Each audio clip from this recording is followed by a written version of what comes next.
Un message de soutien pour l'armée congolaise FARDC par le peuple rwandais. Je m'appelle Shadrach Uizeimana, je suis pasteur.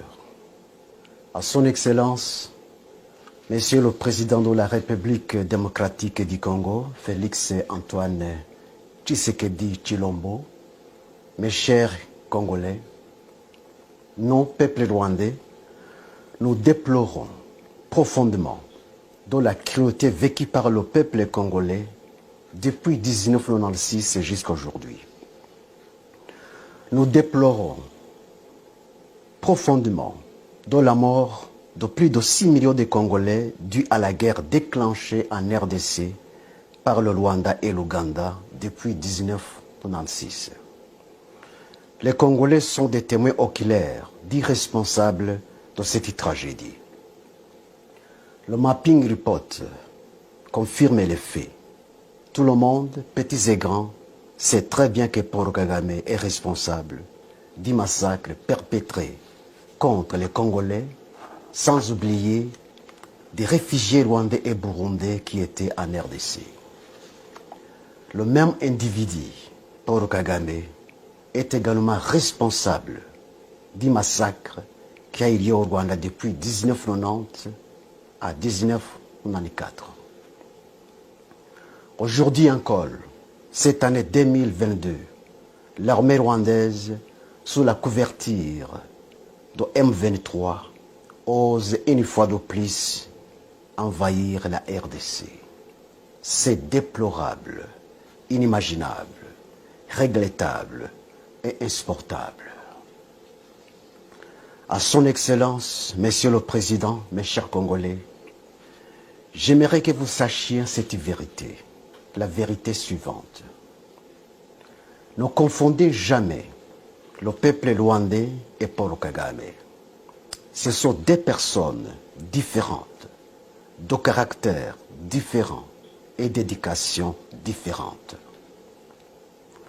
Si vous acceptez de comprendre cette vérité, regardez le caractère et l'éducation du peuple rwandais, non pas dans le miroir de ce régime sanguinaire, tyrannique, totalitaire, despotique et génocidaire de Paul Kagame, mais dans le miroir du régime sociable et paisible de Habyarimana Juvenal.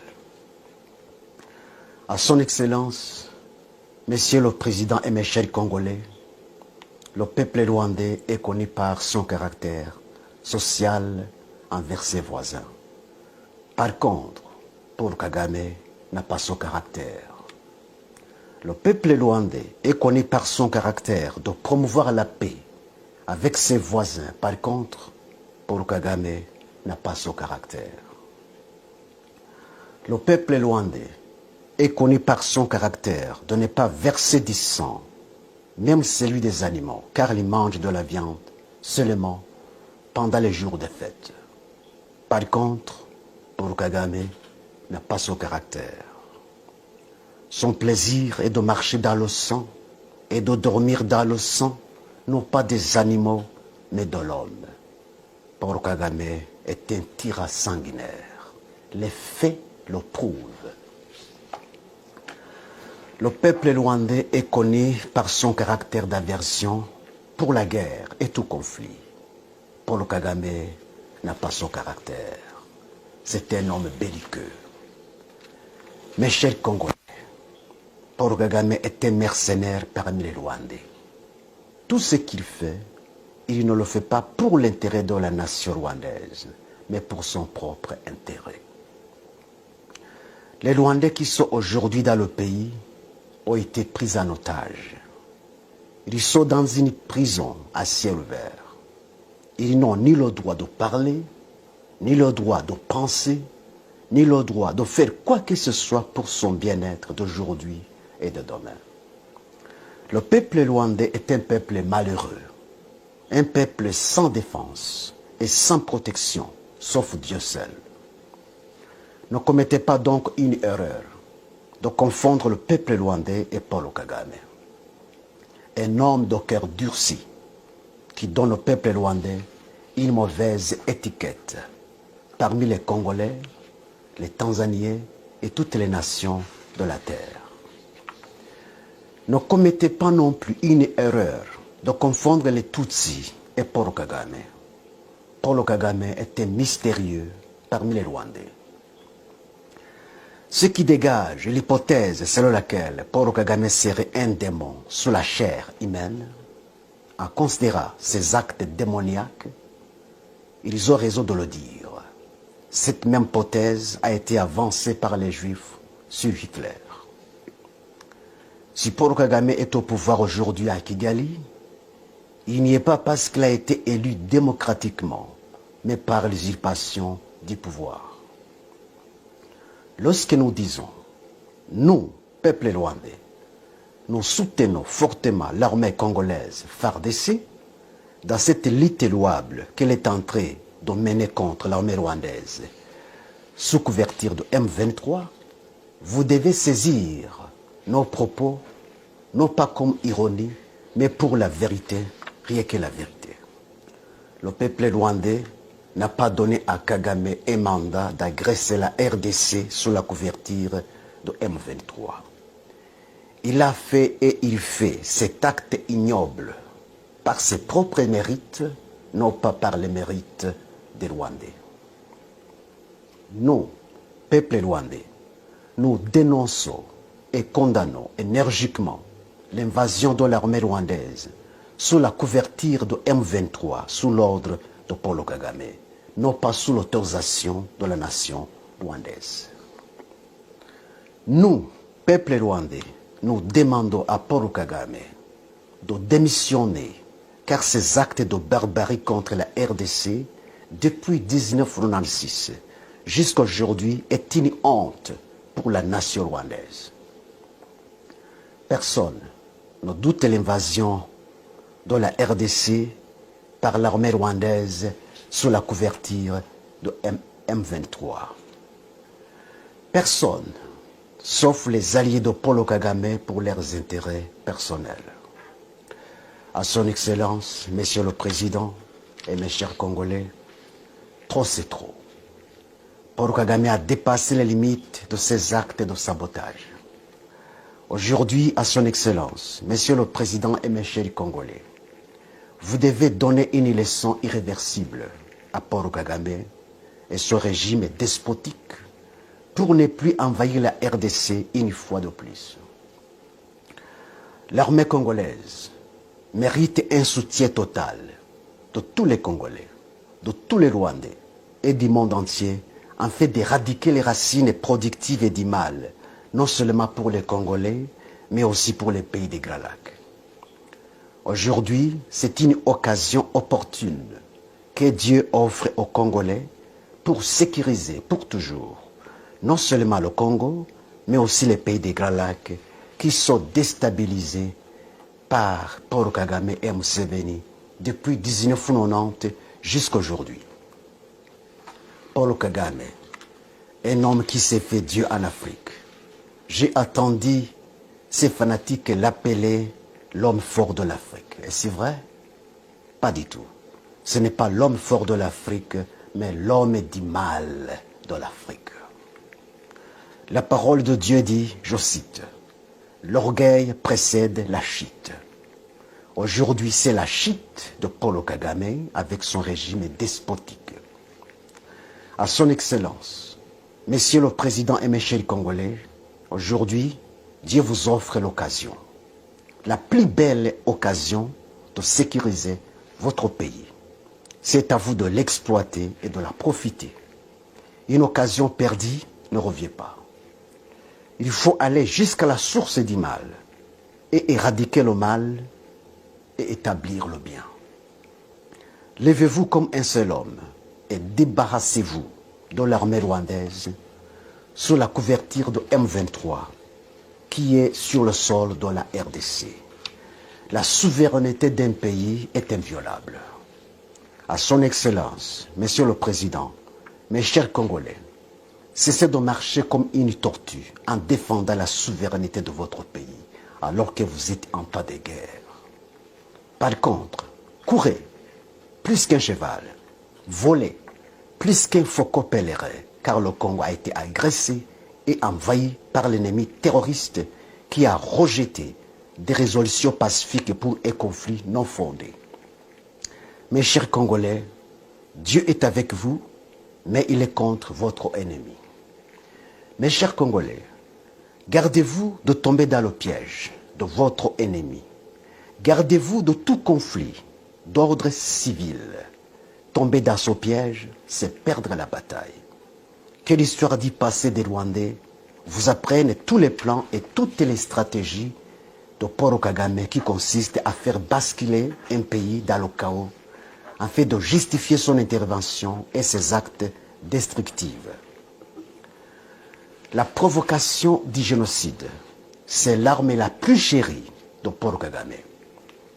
C'est ce qu'il a fait au Rwanda afin de justifier l'éternisation du pouvoir seulement et uniquement des Tutsis, en faisant considérer les Hutus comme les agents du diable. N'acceptez pas donc d'appliquer cette formule démoniaque de Paul Kagame.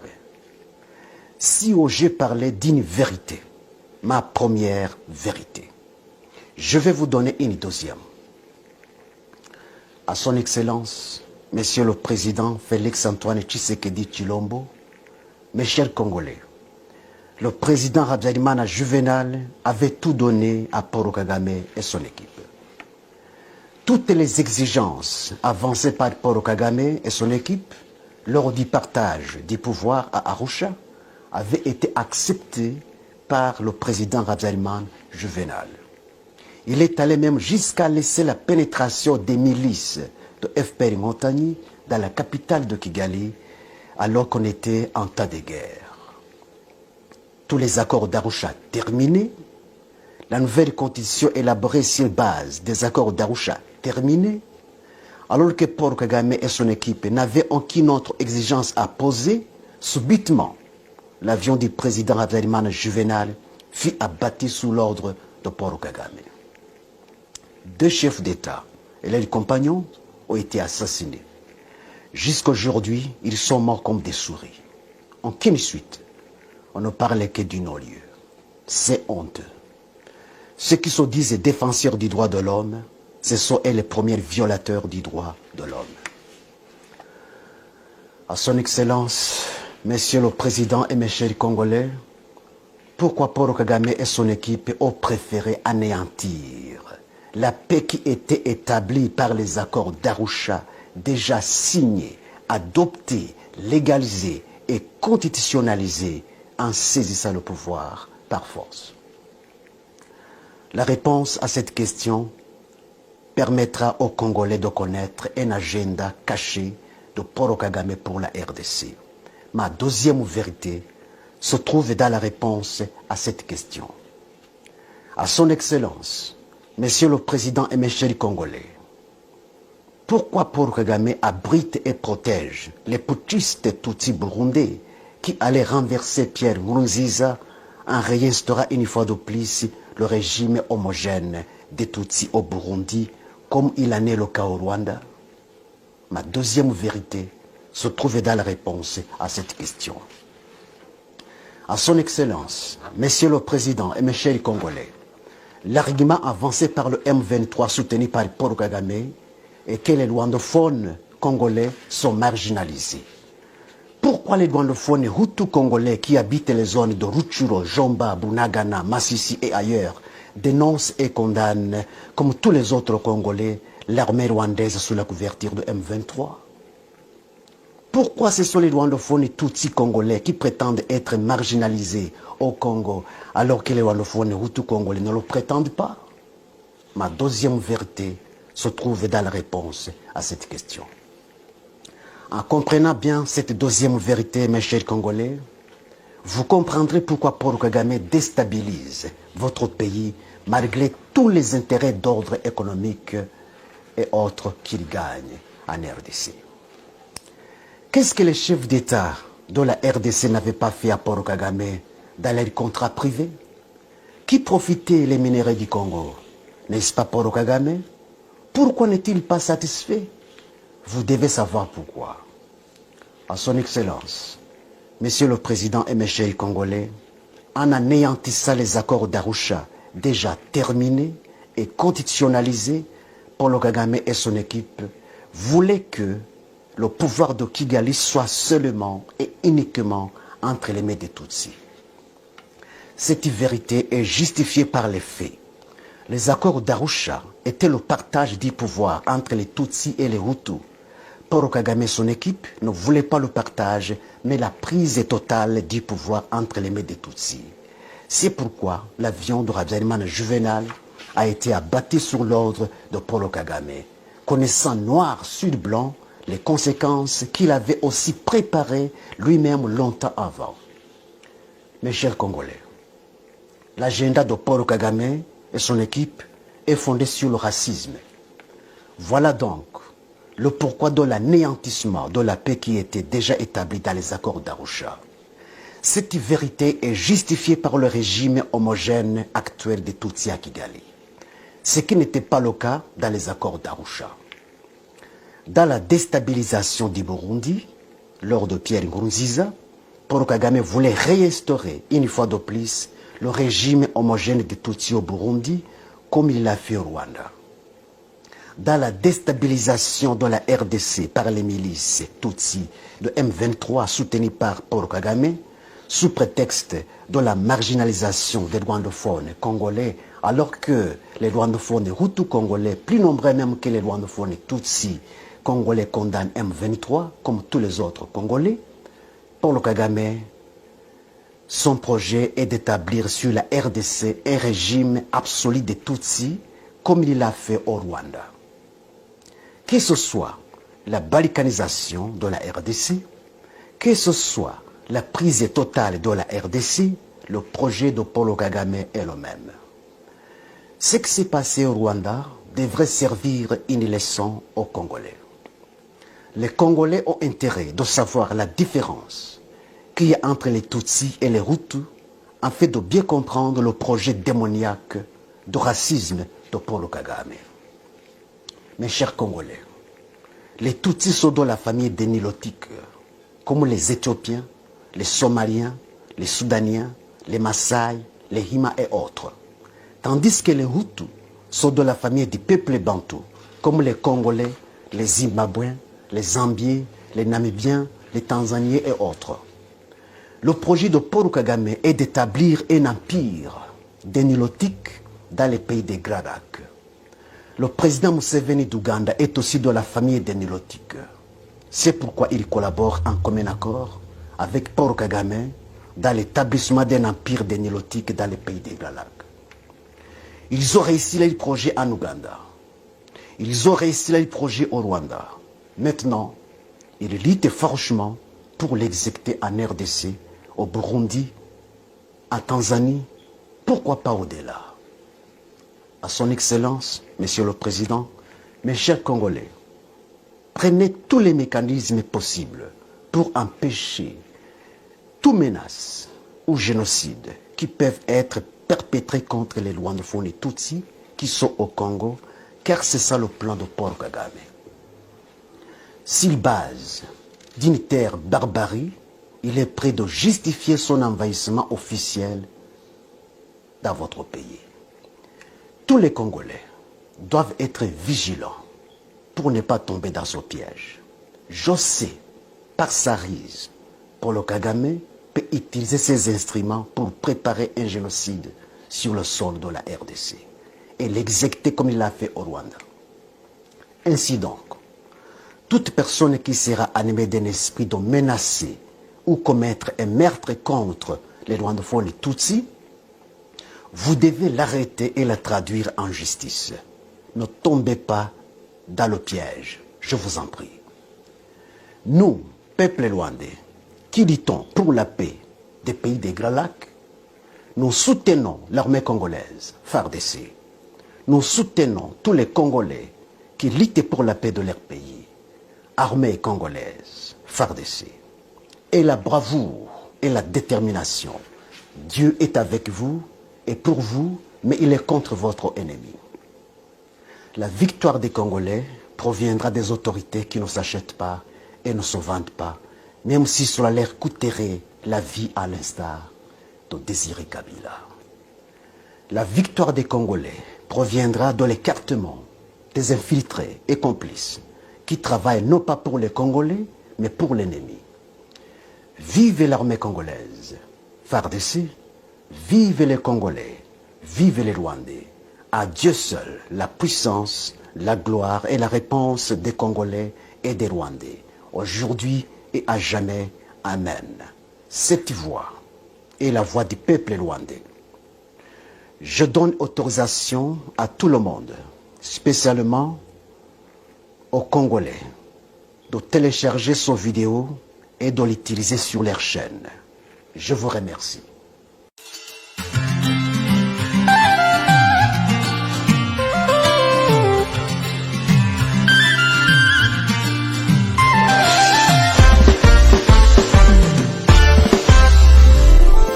Mon frère congolais, mon cher ami voisin, il n'y a pas de haine possible entre nous. Pensons profondément à ce qui nous unit avant d'être emportés par ce qui nous divise. Au-delà de nos différences, nous sommes des frères de sang. Au-delà de nos différences, nous sommes des êtres humains.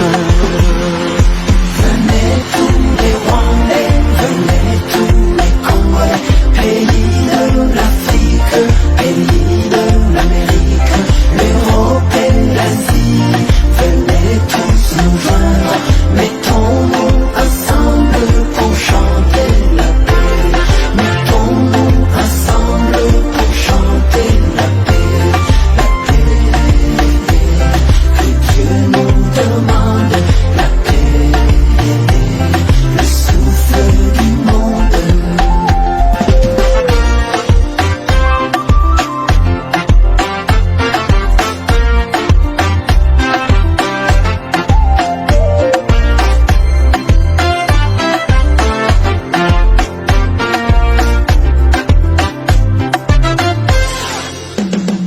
Mes frères congolais, maintenant je vais parler comme un frère en Dieu engendré dans le Christ.